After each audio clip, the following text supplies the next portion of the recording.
necəsiz? Dostlar, bugünkü videomuzda hörümçək düzəldirik.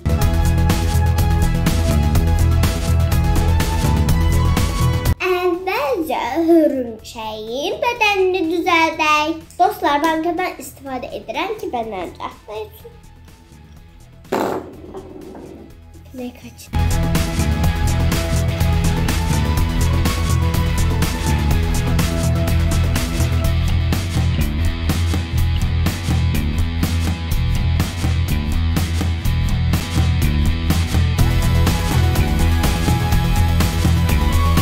Bədəni hazır. Biz indi ayaqlarını düzəldirik. Hörümçəyin 8 ayağı var.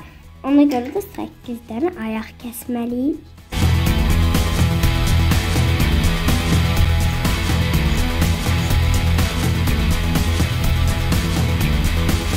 8. İndi külək çəkib ayaqlarını yapışdıraq.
Hörümçəyimiz hazır. Dostlar, gördüğünüz kimi hörümçəyimiz hazırdır.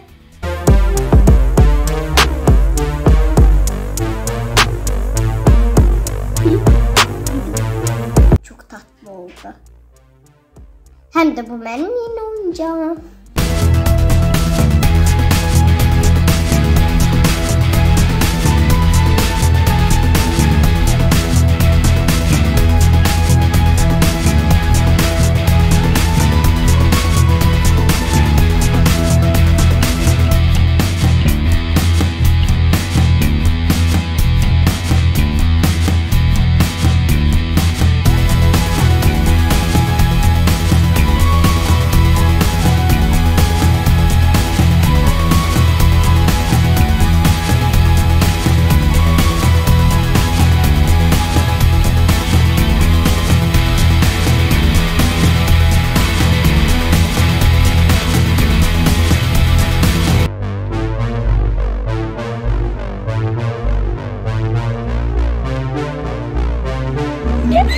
kağız.